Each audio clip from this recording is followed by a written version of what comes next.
Uh, Here we start. I like the use of that in rap music because obviously as a white person I've been brought up never to ever use that word, but a lot of the music I listen to says it 20 times in every song. Yeah, for sure. So I wanted to know what your thoughts are on that and like whether you think it's a word that's become obsolete or whether you think that there are negative consequences on the fact that it's so widely used. I very much do. I used to be someone who used the word all the time, as some of you may or may not know. I came to a stage in my life where one of my elders said to me, "You're better than that." And I started reading a bit more. I started studying the history of the word. I started looking at the brutality that had been underpinned by this word. Let me be clear, I'm not against people using the word. I'm just against the stupid idea that it's now become a term of endearment. It hasn't. It has so much blood attached to it. For me, it means what it's always meant. It is a term of white supremacist genocide. It is a word that says African people are not human. It was a way of reducing people to subhuman status, which led to, as I've said to you, people being put in zoos or public lynchings in America where someone could literally be barbecued in public and people thought it was perfectly acceptable to bring their child, give their child the day off school to come and watch a person be barbecued in public. Rail systems would operate special lynching day rail cards. After the lynching, there'd be postcards with the dead person on front of it. They'd send out as souvenirs. So this is the history behind that word. If we look at early hip-hop, when hip-hop was a bit more independent, when hip-hop was owned a bit more by the black community, we see that hip-hop was completely offensive to everyone. People would say cracker, they'd say honky, they'd say nigger. You'd have Ice Cube making inappropriate songs like Black Korea. You'd have songs, NWA songs that were about killing black people. Hip-hop was just completely like punk. It was just offensive to everyone. But someone decided somewhere it was no longer acceptable to say cracker and honky and those kind of words, but nigger was okay. And for me, when we look at who owns hip-hop, Mos Def made a song called Old White Men is Running This Rap Shit. It's called The Rape's Over. It was on a beat, the same beat that Jay-Z made The Takeover on. And that song was taken off of his album without his label telling him, because he criticized white corporate ownership of hip-hop. He said some tall Israeli is running this rap shit, and that was taken to be anti-Semitic. Leo Cohen is tall and is Israeli. It's a statement of fact. It wasn't anti-Semitic. He was like, that's who's in charge of rap. It's not black people. And so I think that the use of that word has become, to me, very gimmicky, has become a dangerous way of glossing over the reality of what it was to be black in America. And certainly for me, as someone whose mother's white, I don't understand the motivation for white people to want to use the word. When people are like, oh, but why can't I use it? I'm white. I'm like, first of all, why do you feel oppressed by that? I'm confused. And knowing the history, why do you want to call your black friend nigger? Let's just deal with that for a minute. Because my mum's white, and she's never had the desire to say, look at my little nigger son. So I'm confused why people want to use the word. Now, black people can figure out for ourselves whether or not we think it's intelligent to continue using the word. But why are young white kids like, I just want to call, I just want to? This comes back to your question a little bit. This perverse sort of, ooh, blackness is just a bit dangerous and it's a bit sexy and it's a bit violent. And, ooh, can I say nigger, can't I? It's a little bit of that, yeah? But I don't think a song called Honkies in Harlem would get on Radio 1. But Niggas in Paris will. We've got... All right, so that white girl was asking why she can't use the N-word, because it's in every rap song she listens to. So we got to get into some of that. Here we go. Rachel Richardson wrote in a statement in part, Friday night in our match against Brigham Young University, my fellow African-American teammates and I were targeted and racially heckled throughout the entirety of the match. The slurs and comments grew into threats, which caused us to feel unsafe. Both the officials and BYU coaching staff were made aware of the incident during the game, but failed to take the necessary steps to stop the unacceptable behavior and create a safe environment. They also failed to adequately address the situation immediately following the game when it was brought to their attention again. No athlete, regardless of their race, should ever be subject to such hostile conditions. Richardson's God called the N-word every time she served, and that a white man told her to watch her back as she went back to the team bus. Just terrible behavior. Has now been banned from all BYU athletic venues, and with me now to talk about this is former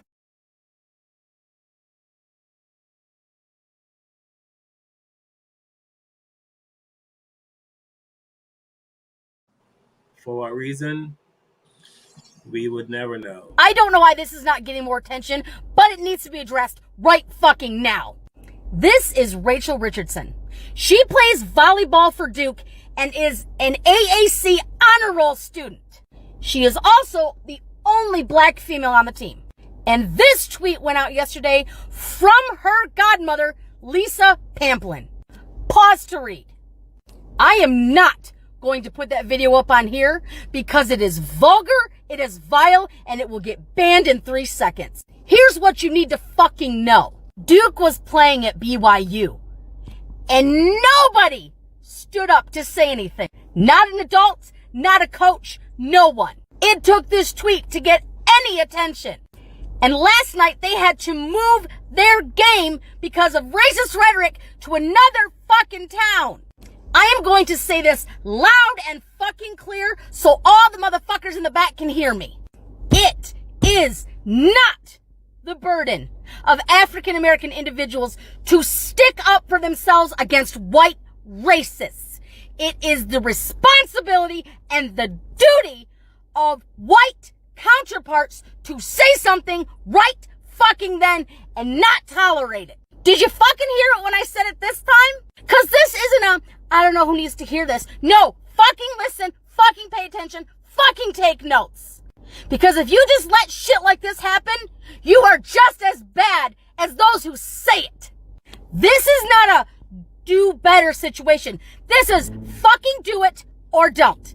Because then we know where you reside. It will never stop if we don't take action. So to Rachel, I am sorry. And to Lisa, I am sorry. She deserves so much better than she got. And to BYU, you should be fucking ashamed. It only stops when we no longer accept it. It only stops when we speak up.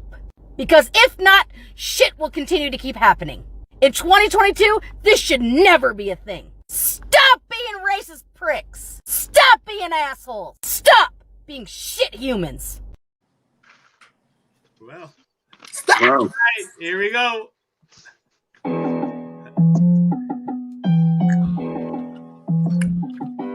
With the knowledge you gain, break away from the chains. We helping you grow, the Black Therapy Show.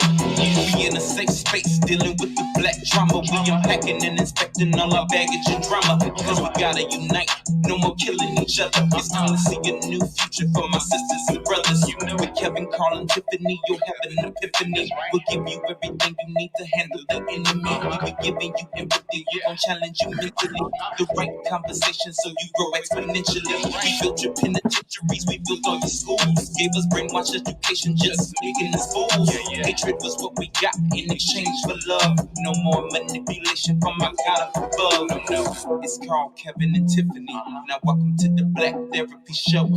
Let's go. Yeah. What's up? What's up? What's up, man? What's up? What's up? I'm back in the bitch. Hey, Kat. What's up? Hi, Carl. What's up, Mr. World? Mr. World Tour Guy is back. Yeah. Some the folks are asking for you. What happened to Kev? But I'm still on the video, so I ain't calling fire me yet. let me go on record and say I have never ever fired anyone. That is true. Absolutely true. Yeah. At one time, the show was called The Five Black Comics. We had 6 people on. Right. So you know what I mean? So. And I think I'm the last man standing out of that 6, right? Other than you, right? Yes, you are, absolutely. That's crazy, man. That's crazy. It's hard to get rid of me, Carl. Well, I'm not trying. That's good, bro. I'm glad to be here, man. Go ahead, Tiffany. No, I'm saying we salute the past and the present. Absolutely. That is true. We're like the Temptations, man. Everybody has sung some hits in this song. Everybody had it.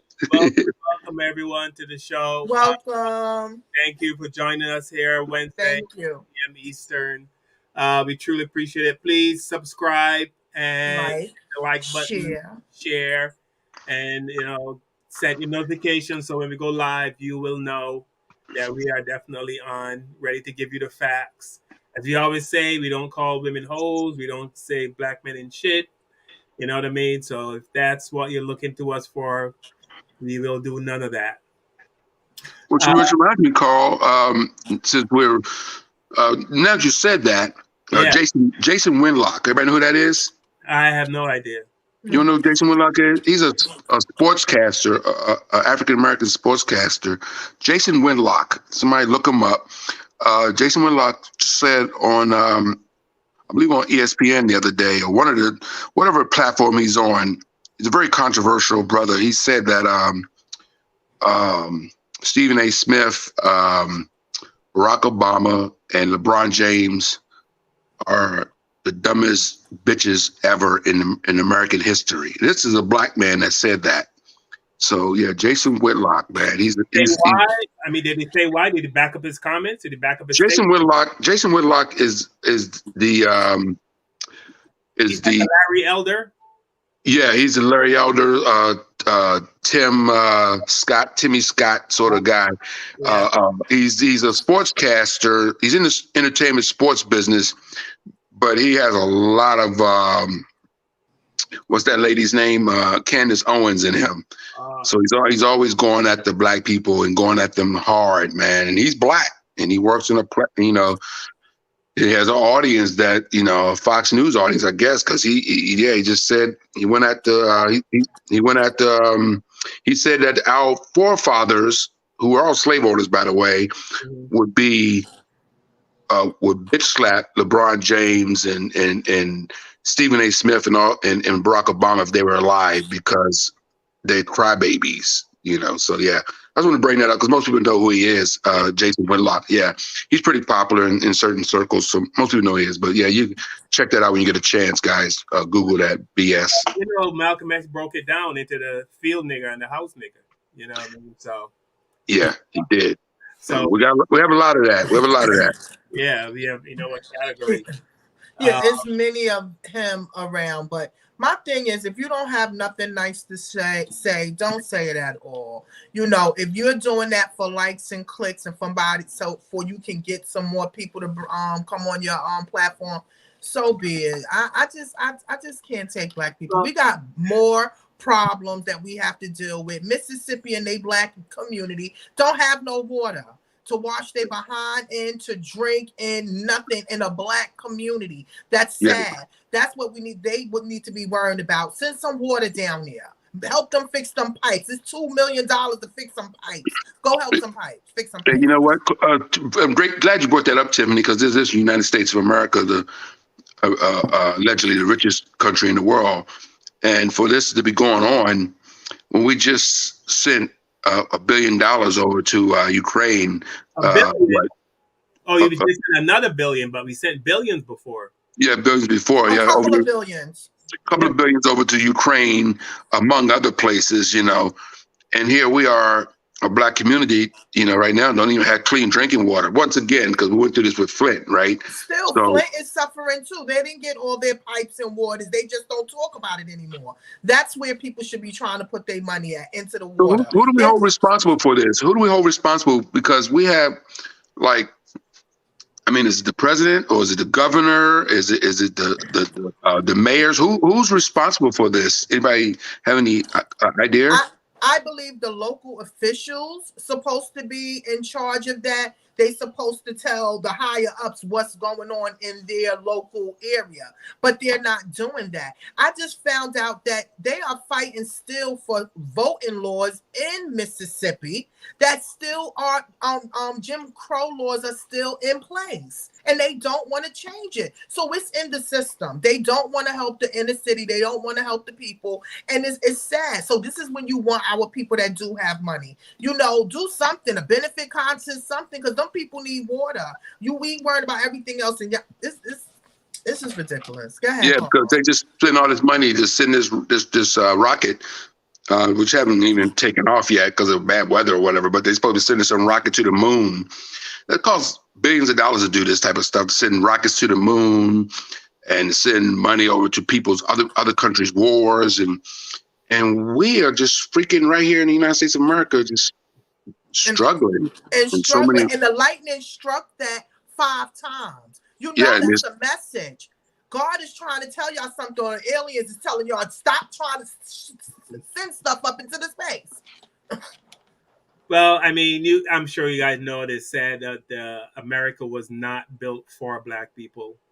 So we are not surprised, but whoever's a state senator, I'm thinking whoever's a state senator for that state, they should be fighting for their state, but obviously that's not happening. Or if they're fighting for their state, if they're Republican, they're not fighting for the black areas, because that's not where their votes come from. That's right. They don't care. They don't care. Down to their medical, down to everything they wore. It's just horrible. So that's something that we should be, really, they should be worried about and not worrying about other things. And it's sad that these young ladies can't go to a game or enjoy a game without being racially profiled on the court. And nobody, not one adult, not one teacher, not one coach said anything. That's a problem. Is racism here to stay? Should we just learn to live? I mean, it's here to stay. I mean, like that white lady was saying, it needs to stop. We need to, these people need to stop behaving badly, blah, blah, blah, blah, blah, blah. But it's the same, it's consistent. I mean, and I keep saying this, Trump is getting more and more popular. If you vote for Trump, I think you're racist. And the guy has half the country. Well, here's the deal too, Carl and Tiff. We used to think that it was just old people set in their ways, but these are most of the racism we see today is from young people.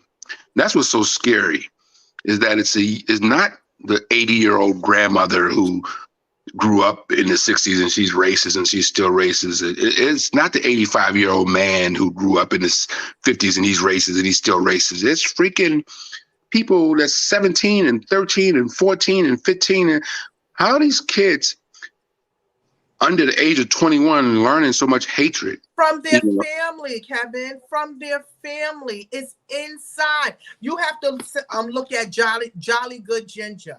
He's a white man that goes out and talk to other white people about racism. And I like him, just like that white sister that was there that just said she's talking to other white people. It's for other white people to talk to other white people. They are raised in racism. Don't think them children just woke up one day and was like, oh, I want to be racist, or it took time. It's their parents. It starts from home. Those kids throwing those racial slurs is from their home, because their parents supposed to teach them from the beginning. You do not do that. You don't treat another human being another way. This is a basketball. What kind of game it was? It was a volleyball game. Yeah. Why would y'all the coaches should have said something from the beginning. The parents should have said something. They said nobody said anything until somebody did a tweet. And this brings us to Carl's point, as we were talking before the show through text. Serena Williams. Now, Bill Russell just passed away, I guess, 4 weeks ago. Mm-hmm. And Bill Russell, when he played basketball in Boston back in the 60s, he got racial slurs all the time. It was a regular day at the office, him getting called the N-word or whatever. But now we see Serena Williams right now being put on a pedestal publicly. I mean, but she has dealt with racism also in her career. At the end of her career right now, I think she has a game tonight, and millions of people are probably watching because this could be her last game if she loses, right? So, So I'm just saying, how is it that she received a lot of racism when her and her sister both received a lot of racism, but right now, at the end of her career, she's being praised by a lot of white people, I guess. First of all, I want to say, how do adults leave home? These are adults, and go to a game and yell the racial slur at a black child. I mean, you're an adult. Has it ever been recorded where a group of black people were at a game, there was white people playing, and they just decided to unanimously and unify and start yelling racial chants at the white person? Never happened in history. Never. That's not even something we think about. No, it's not. We talked about this before. You ever see the white guy come on at the Apollo? He's the last one that's gonna get booed, But they'll boo a black person immediately. But a white guy walk out on the Apollo, if he got a halfway decent voice, he's gonna survive, So so it's not in our blood, I guess. We're not. No, I mean, like it's not us. It's not us. And even the great Russell, he stopped signing autographs. He would never sign nobody autograph. It's documented. He would not sign nobody autograph. You cannot call me a nigga or call me all these horrible words, racial words, and then want me to sign my name. Oh no. Wow. So the our sports people that's been in this game, yes, they have been criticized racially. Jackie Robinson All of them.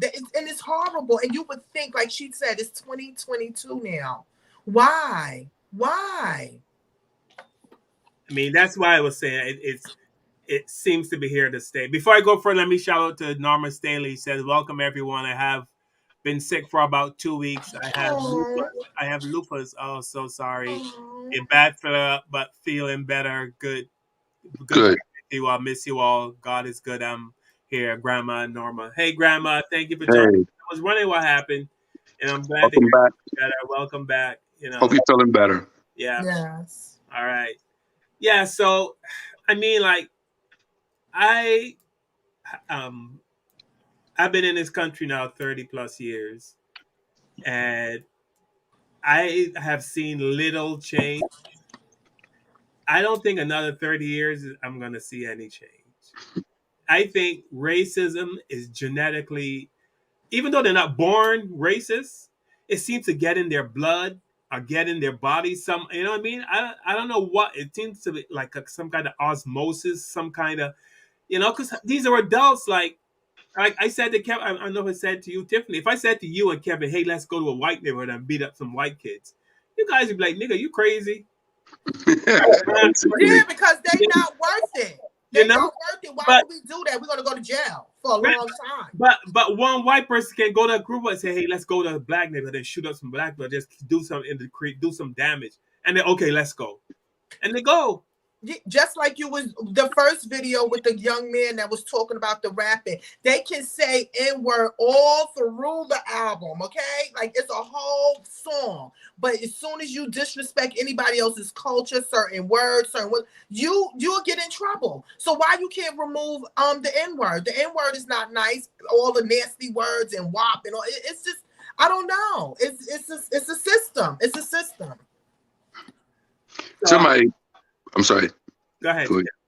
Somebody, one of my Facebook friends posted a picture of Archie Bunker on his wall yesterday, I think, and he put up there, "You guys could never handle this show today because all you do is whine. Today's audience is too sensitive."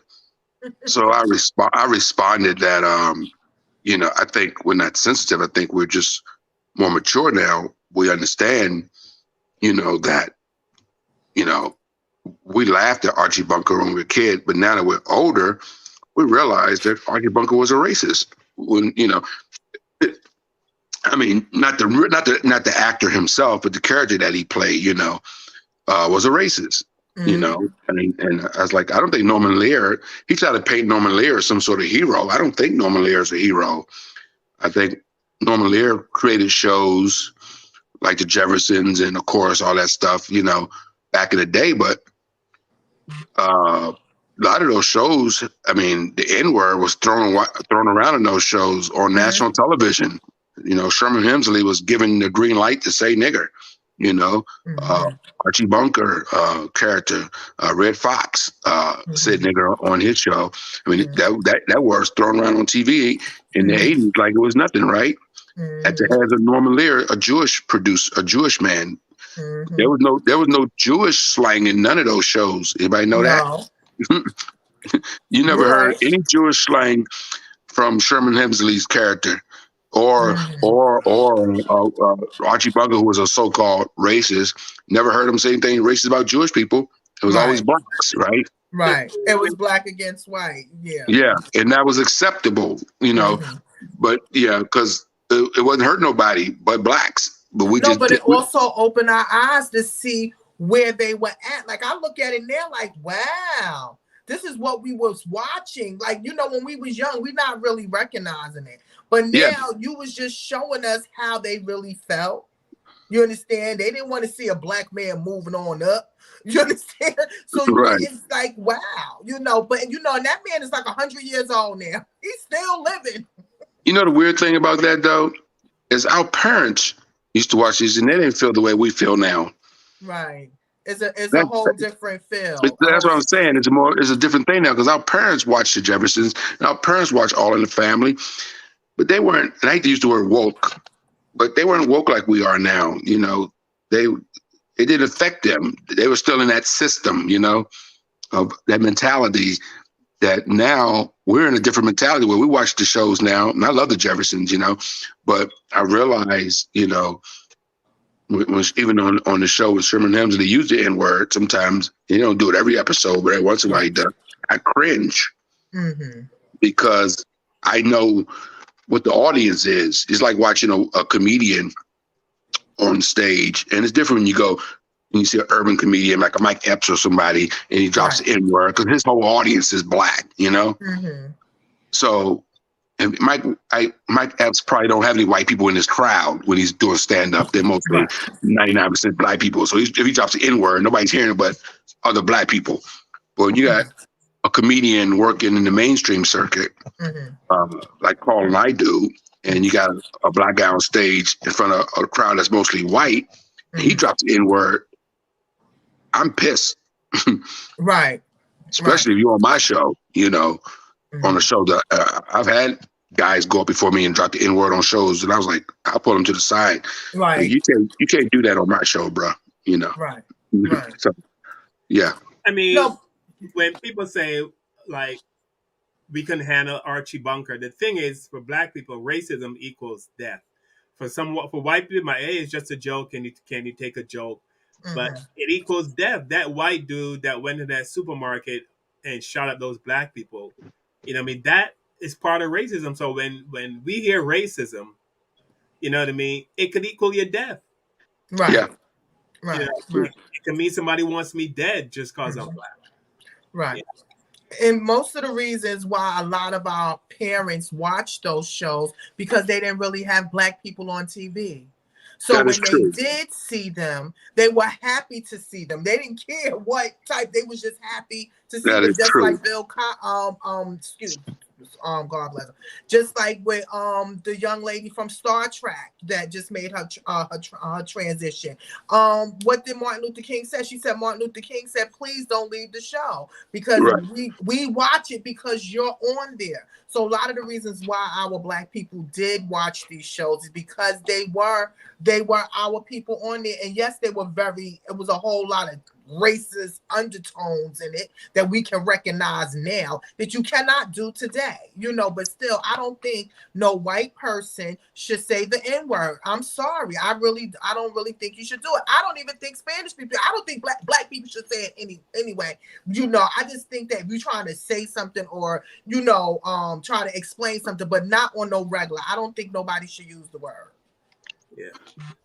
I mean, I get like seeing black people in places where you don't normally see black people. Like you talked about Martin Luther King asking that lady from Star Trek, Nichelle Nichols, to stay on because you see a black person on TV. I mean, like I took a flight and I took a peek in the cockpit and I saw a black pilot. And I was like so excited. I was like, yes, to see a black brother, just flew this plane. You know what I mean? When I drive by a construction site, I find myself checking to see how many black people are working there. You know what I mean? But that's because of the way the system is set up in America. And for white people not to understand that, I don't get it.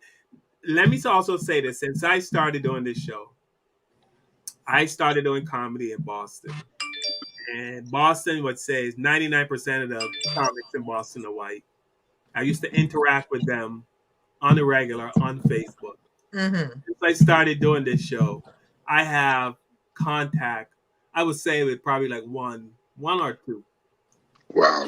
They all have, they didn't say anything. They just disappeared. They stopped commenting on my page. They stopped interacting with me. They just slowly just wean themselves off for you. And I don't care because on this show we don't lie. One of the things I Kevin knows, I said we're not gonna make shit up. We're not gonna just lie and make stuff up. Yeah. We're not. But those same comics that you're talking about, Carl, are probably, they shy away from a guy like you, but they're probably are the same people that's going to vote or voting or supporting Donald Trump. You look at it that way too, Yeah. Because they're mad at you because you're doing this platform and your brother, but they give a free pass to Donald Trump, because I have a friend, a Facebook friend, And he goes to me. He said to me, he goes, "What has Donald Trump done racist?" Like if I had to have this conversation with you, it's not even worth my energy at this point, because that means if you don't see anything he's done racist since he's been in the public eye over the last 6 years, 7 years, if you haven't seen, and then there's no reason me wasting my breath. I mean, Donald Trump, and this is facts because this went to court. He would have the black car dealers moved off the floor when he had white executives coming to visit his casinos. Yeah. You know what I mean? He would have the black people moved. He didn't want any black people in sight when he had his. I mean, what do you call that? Listen, they have code words. You know that, Carl. You know they have code words. Of course. So when people say what have done, I think people think when we talk about racism, we're thinking about lynching, and you know what I mean. They're not thinking about the subtle stuff. Like just last week, 2022, last week, three real estate agencies in Long Island, New York, were fined for not selling houses to black people. 2022, August 2022. Three real estate agencies in Long Island City. You can look it up because, like I said, we don't make shit up. They would steer black people to like the poor section, or you know what I mean. And they would, if black people see a house they like, they would make something up. Well, it's not available. Blah blah blah, whatever. And of course, the state of New York sent in undercover people, and they found out that they were showing it to the white people, but they weren't showing those same houses to black people. And this is 2022. So with that, let me show this guy right here, because this is why black people are never going anywhere. Question is, what do you think systemic racism is? And then why would you say there isn't any? Well, systemic racism means top-down stuff, the way it used to be during Jim Crow. I'd ask you to give me the example of a corporation, Fortune 500 corporation, an institution, college, media, military, where there's top-down racism. You can't come up with it. The media is relentlessly left-wing. Academia, same thing. The military is quite diverse. Give me the name the corporation. Whenever there's a corporation where somebody says something arguably racist, like Texaco did a few years ago, CEO on tape referring to the employees as, I don't think he said N-word, but he said something disparaging. Mm-hmm. Goes on TV, apologizes. Texaco loses hundreds of millions of dollars in equity, and then they end up having a program to advance the careers of the black employees at Texaco. Papa John, remember he was on a call one time. He said something. He was quoting somebody else and said the N-word. Lost his own company. There's a guy named John O'Sullivan. He used to be the editor of the National Review. He said white racism exists, but its social power is weak. The social power against it overwhelming. There's no upside today in any corporation blatantly, openly, even subtly being racist. Wow. It amazes me. Like, this guy was born in America, and this is something. How can anyone be born in America and still have that thought process? That, I have to say, that really does blow my mind. Like, this guy said there's no systemic racism in America. He's like, I mean, like, you go, how many black people are in CEO positions in America? How many are minority? You know what I mean? How many black men, how many black women make it to CEO? Why do you think that is? Right? Because when a white man leaves the CEO position, he appoints another white man gets a job, another white man gets it. And it keeps going like that. And it's going to keep going like that. That is racism. Those white men are only getting not only, but because they're white. Yep. You know, you go to work somewhere, all the black people work in the on the floor, or on the factory floor, but all the people in management are white. You know, that is racism. So how you can sit there and say, show me racism in America? There's so many examples of it. Look at the structure of the corporation in America. You know, I do comedy. There's racism in comedy. There's racism in comedy. I was opening a comedy show for a brand new club on the Cape, and I was headlining.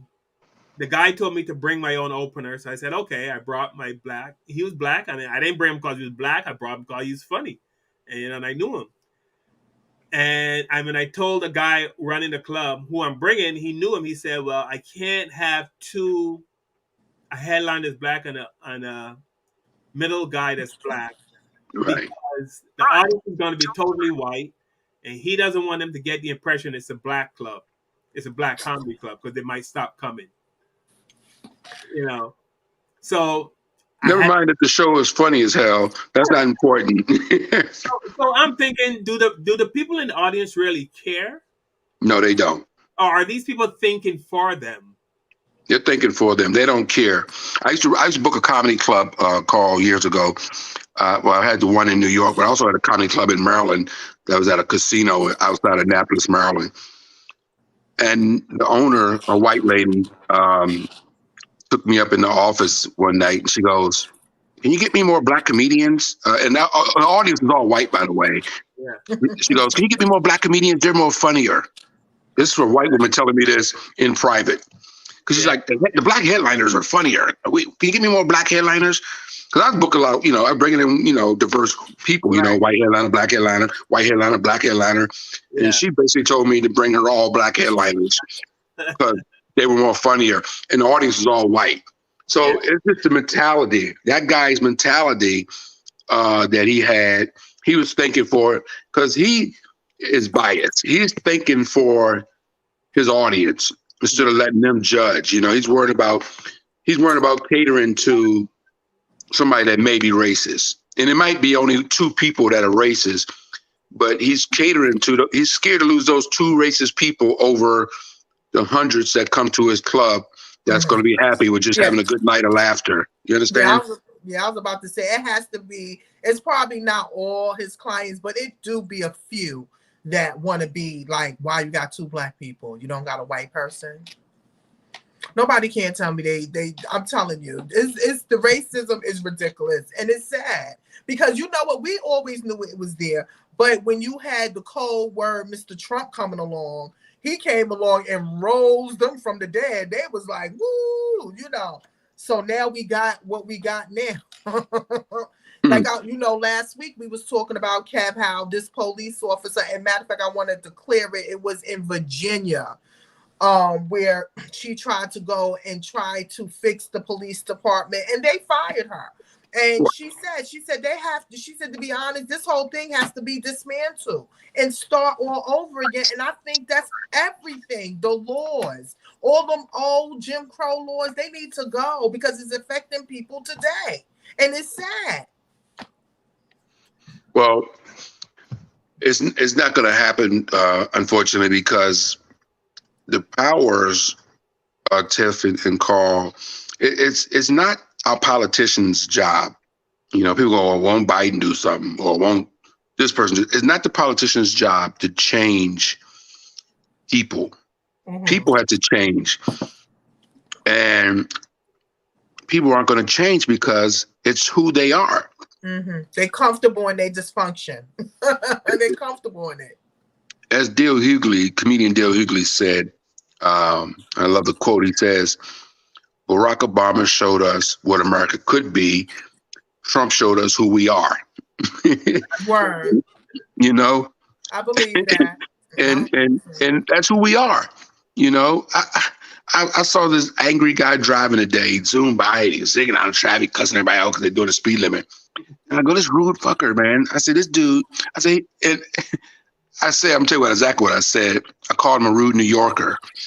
Yeah. I'm not from New York. And I think New York. And I said to myself, the king of rudeness is Trump.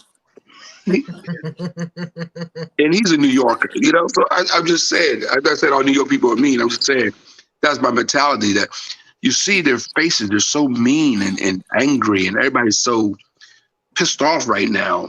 And it's just, they don't want to share America. America's fine as long as we don't have to share power. They don't mind sharing space, but sharing power. Somebody said, I heard this on the radio the other day, that says, this is why racism is ravaging right now, Tiffany and Carl, because we are actually winning, and we're not supposed to win. The whole system was set up for them to win and for us not to compete. But we're actually winning. Black people are winning. Yeah, we still at the lowest poverty rate. Yeah, we still have the hoods and the high murder. I mean, but we're still winning. Everything that we have right now, we're not even supposed to have. You know, we're not supposed to have not even black police officers. We're not even supposed to have black nothing. I mean, that's not supposed to be nothing with black people. We're winning, and that's why they're so angry. We're winning, but you know what? I was looking up the population, right? It's almost 200 million white Americans in America, right? Right. And it's only 41.6 million black people. Right. So what are we taking over? Like, I mean, come on, let's do these numbers. And then y'all saying it's more white people getting killed. Y'all numbers is totally different from our numbers. You are double, triple our numbers. The Civil War started because a group of people wanted to continue slavery because of the economics from it, right? So the Civil War started.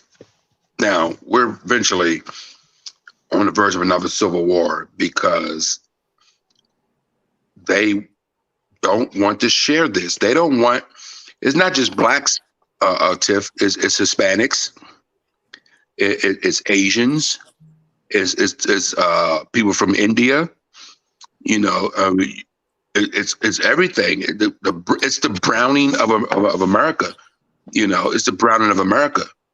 You know, who owns all the hotels? Is mostly Indian people, Subways, shops, sandwich shops. You ever go on one and see?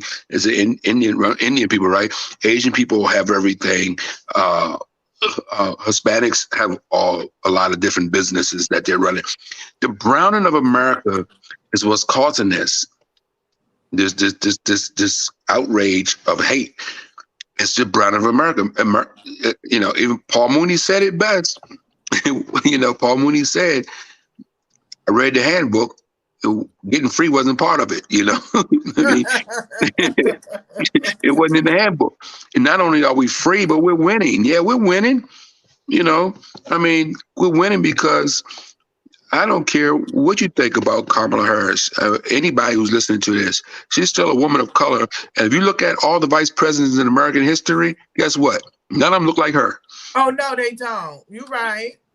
So we have black mayors. I don't care if they're Republican or Democrats or whatever they are. They're still black. We have black governors. We have black police chiefs. We have black leading military. We have even tennis right now. Tennis has been a white sport all of our life.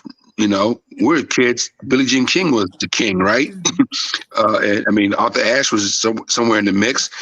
But Arthur Ashe, as great as he was never considered a Tiger Woods or Serena Williams, right? He was just a good player, you know. But now, Serena Williams is considered a GOAT. Yeah, you know? she's good. She's a GOAT. She's a GOAT. And Jordan's a GOAT. And LeBron's a GOAT. And Michael Jackson's a GOAT, and Prince is a GOAT, and you know what I'm saying? Like, they didn't think we was going to get this far. And Jackie Robinson's a GOAT, Bill Russell's a GOAT, and Muhammad Ali's a GOAT. You know what I'm saying? Like, everything that we weren't supposed to do or allowed to do, we got involved in it. And no matter what you think of President Barack Obama, you know, no matter what your thoughts of him, people that's watching this podcast, this show tonight, he still has more class in his left pinky than all of Trump's whole bloated body. Yes, because he's married to that Trump. And they hate that, and they know it. They see it. They're not blind. They see it. They see this gentleman. They see this the way he talks, the way he carries himself, his charisma. You know, he's in shape, his body. You know, he's not fat, and out of shape. You know, he's a handsome dude. They see all of that. You know, they can't stand it. Right. Look, we're winning. We're not even supposed to be where we are, and we're winning. You know, We're winning in acting. We're winning in entertainment. We're winning in business. Survivors. We're and the system wasn't set up for us to win, and we're But we still survived. in the game. We're not economically. We're way behind. I mean, the generational wealth gap. They got a 300-year head start on us. Yes, you're right about that. Mm-hmm. But even with that, even with us not, we weren't even supposed to learn to read. Yeah. we weren't supposed to learn to write. Or beat if we did Weren't read. supposed to learn to write. We weren't supposed to be police. Our police officers were invented to catch slave owners. We weren't supposed to be police officers, but we are now, right? Right. I'm just saying we are, in a sense, in their eyes, these people are winning. And they, like I said before on this show, and I'll continue to say it every time I come on this air, the biggest win of all was Barack Obama becoming president of the United States, because that was never supposed to happen. And nobody eyeballs, no black man was ever supposed to sit foot in the Oval Office and sit in that chair behind the Resolute desk. That was something that caught America off guard. Yes, they did. And it wasn't supposed to happen. That's why they bugging out now. Exactly. We can accept Tiger Woods being a great golfer, or Muhammad Ali being a great boxer, or Tyson knocking everybody out, or whatever the case, or Hank Aaron breaking Babe Ruth's record. You know, he got death threats for that, right? For baseball, we're gonna shoot a guy and kill him because he can hit a ball out of a freaking arena. What kind of person is that? What kind of person is that? That's that exactly. Person. It's a baseball game. Like you're gonna kill. That's what I'm saying right now. Kind of when you see the parade, even though that is crazy. Like there's no black man on the planet right now that are saying right now, Carl and Tiffany, that if some white guy gets in the NBA and break Michael Jordan's records, we're going to shoot him. You know what I'm saying? I mean, like, exactly. black people we don't think like that. We love Eminem. Black people love Eminem, right? He's a good rapper. We like Eminem. You said who? Eminem. Oh, I don't know what you're talking about. I don't listen Black to people, Eminem. they rate. I mean, they rate him pretty high, don't they? Rate Eminem. They rate the other people rate him high, but I think he's just a guest at the party. Oh, but a lot. I mean, I say 50 Cent say he liked the one. Well, he put him on. He made him a lot of money. He was very smart to get that white man on his chart. Put Eminem on Eminem. Yes, all of them. They with that Dr. Dre era, 50 Cent era. Yeah, they knew what they was doing. They got a lot of money off that boy, and yeah, he do got. They said he got his little lyrics, but I don't. You don't rate him. Well, I'm gonna speak for you. I'm gonna speak for Eminem since he can rap, and this comes from a guy who knows rap, right? He can rap. I mean, he has flow, but I don't consider him a GOAT. You know, at this game, not even close. I'm not saying he can rap. He can rap the best of them, but it's not being able to rap. Is not all about. It's just not just about being able to rap. It's about catalog. You know, my point is, we don't want to hurt Eminem.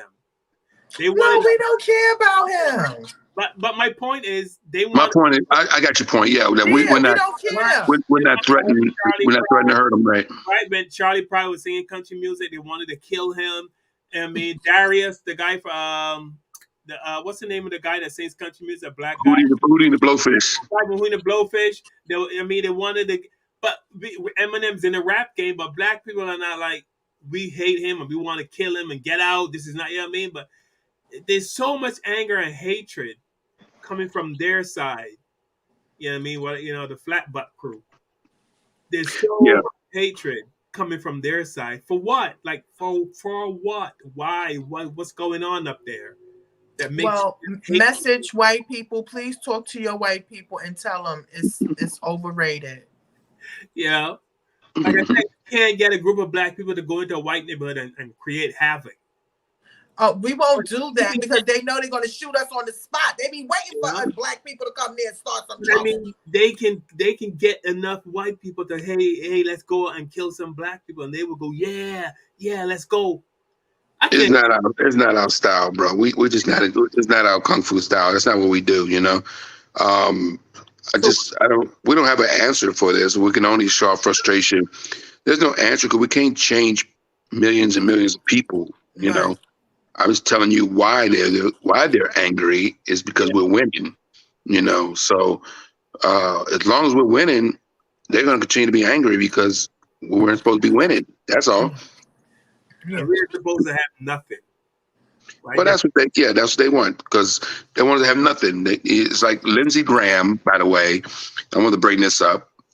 Lindsey Graham said the other day, 72 hours ago, that if Trump is arrested or convicted or even taken into custody, there will be riots in the street. Yes, he did. Yes, he did. I heard him say that. And So here's a senator of the United States of America, I heard him say it. a senator of the United States of America threatening violence if a guy that is a criminal Yes, is arrested. And now they want to shut down and defund the FBI now. We've been telling y'all to do that because of Hoover and all his mess he done did. But now he done bothered Trump and went in his house and found some papers. Now all of a sudden they like shut it down. Yo, he said that. He did say that. That senator, I heard him say that. And I was like, wow. Yeah, that just goes to show you how close we are to a civil war in this country. And which brings me to this point, and it's a scary point. Do all black people need to be armed right now? Because what happens if they arrest Trump and all of these white militia, which might be our next door neighbor that we don't even know? Well, you up in the big woods. I'm over here in Brooklyn, and it's like 5 of them over here. No, I'm just kidding. I'm just saying,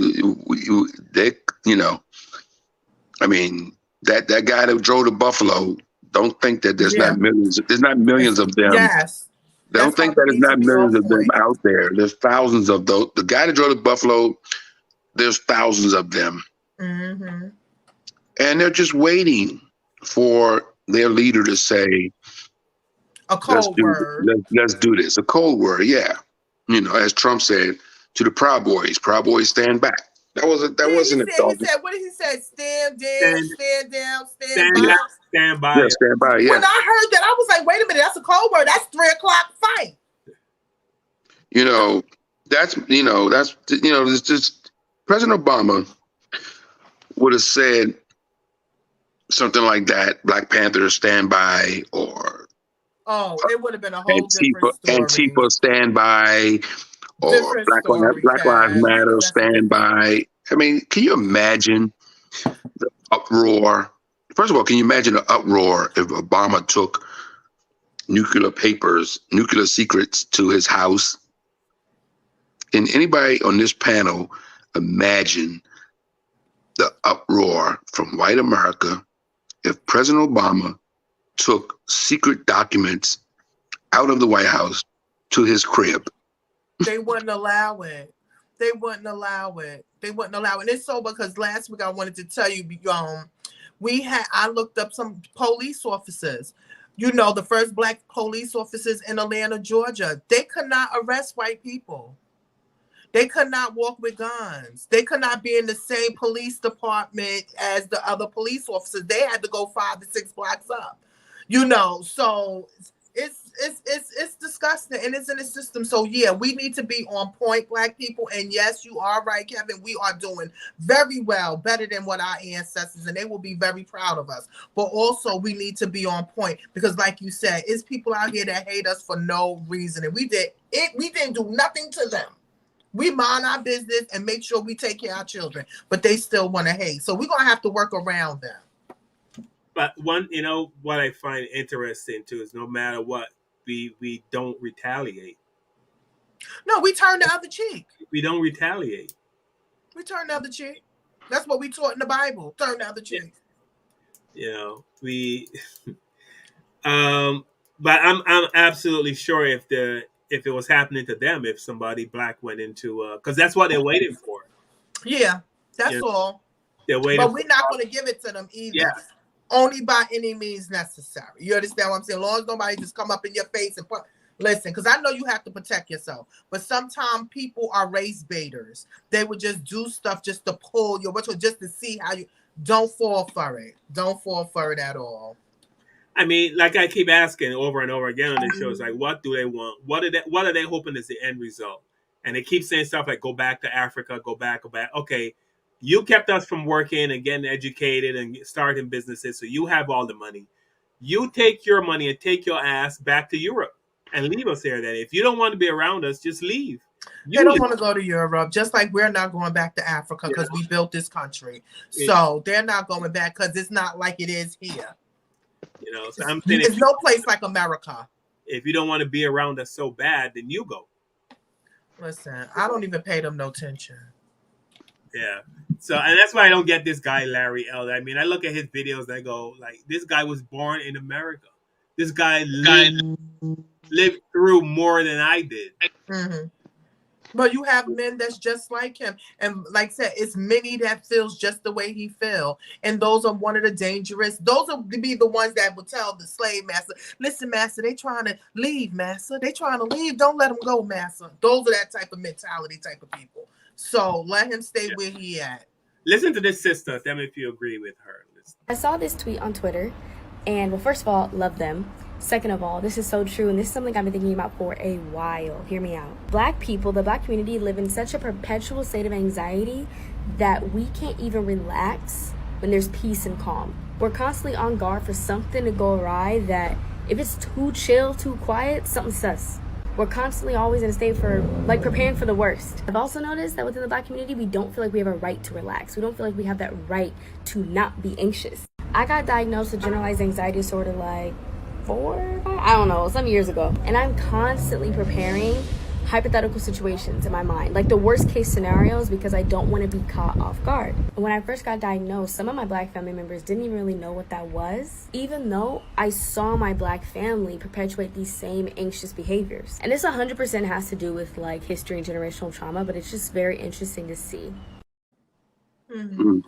We live in a perpetual state of anxiety. That is so true. No, yes, she's 100% right. I think every day y'all should feel this way when y'all children were going out or going to school or going to work. Still today, if they're adults, y'all worry about them because they're Black. You understand what I'm saying? Yeah, I know they have children. Other parents worry about their children, but we worry extra. I was on the highway the other day, and there was this cop, a state cop behind me. It probably was only about a couple of minutes, but it was too long for me. I took the next exit. Right. You know what I mean? I just took the next exit just so I don't have to deal with him behind me.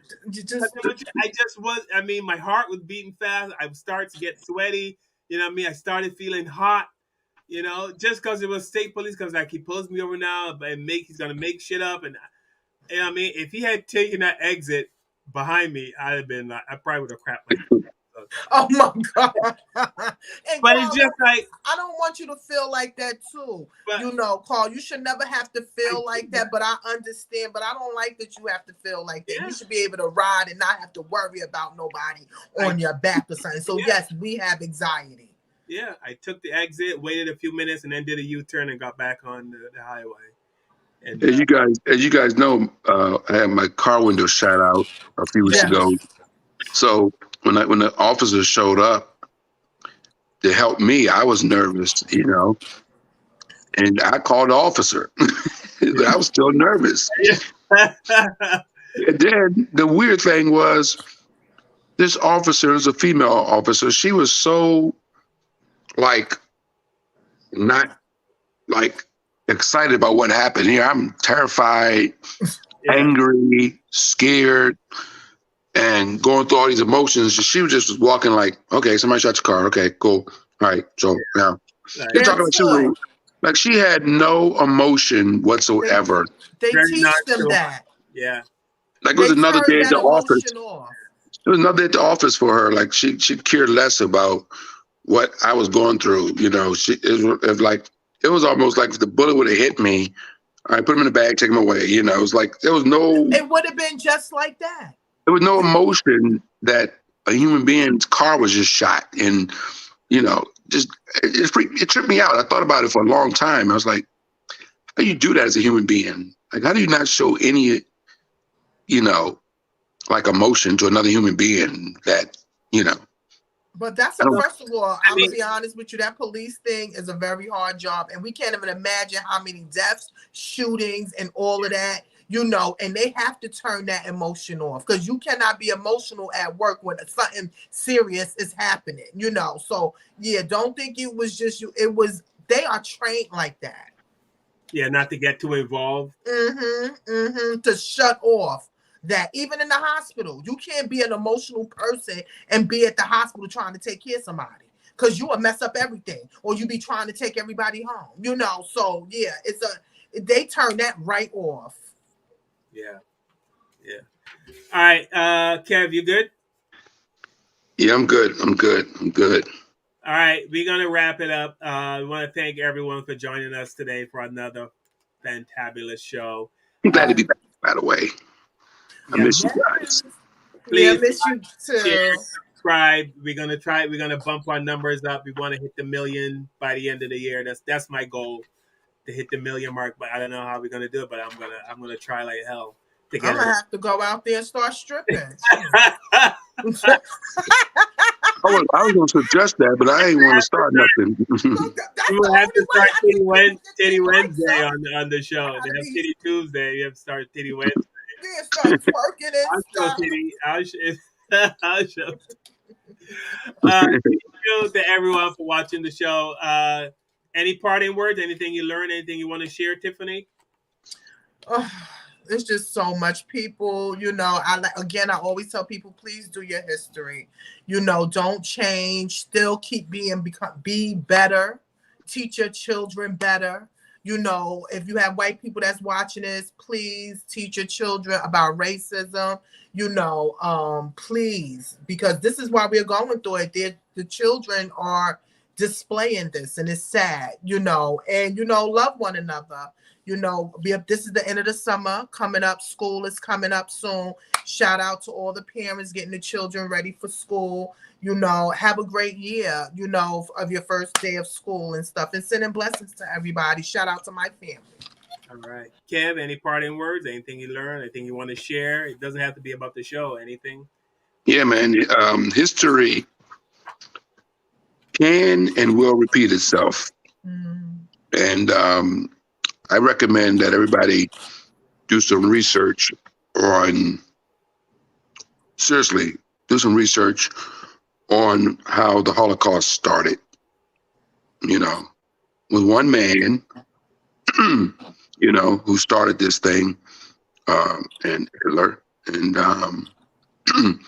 read about how it started. You know, it started by taking down the press, saying the press wasn't, you know, was fake.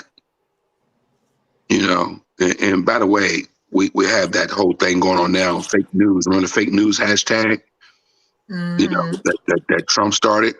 You know, so Hitler started attacking the press, so the people wouldn't believe the press. You know, I'm just saying, do your research, learn your history.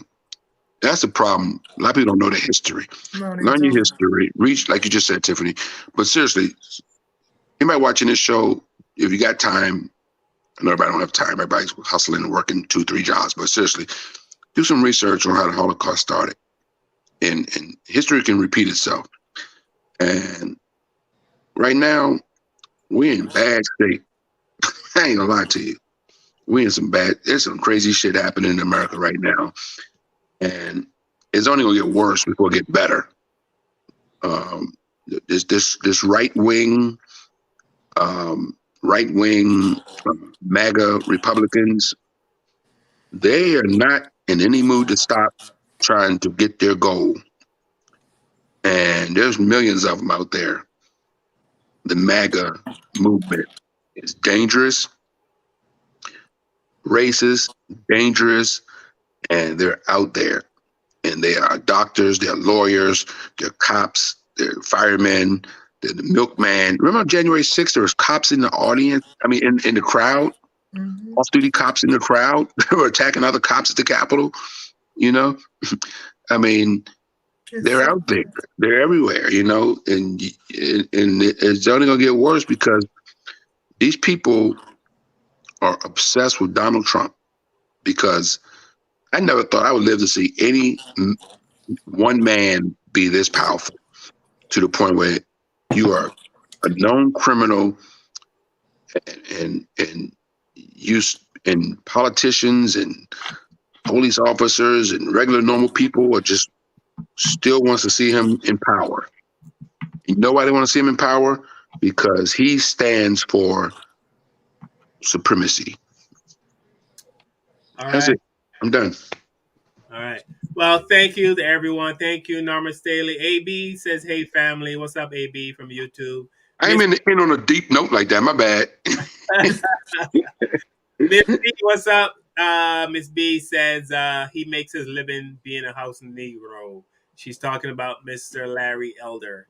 Yeah, Yes, him and a host of he is others. the epitome of a house Negro. I mean, like I say, some black people look around to see who's in charge. They see who have all the power. So that's what they go. That's the side they go with. Oh yeah. So, I don't think he really believes what he says, but he know, like Kevin said, if we were doing the show and it was a Republican right wing show, we would have millions of followers. We had 1 million followers already. Exactly. Because if we change our format next week and just say, you know what, we just do a Candace Owens style show, and our numbers will jump like crazy. Yes. We'll be invited on Fox News and everything. We'll be on Fox News. And Larry Elders will have us on his show. Our numbers will be jumping, man. We should do one show and be like, psych. Maybe get on Fox.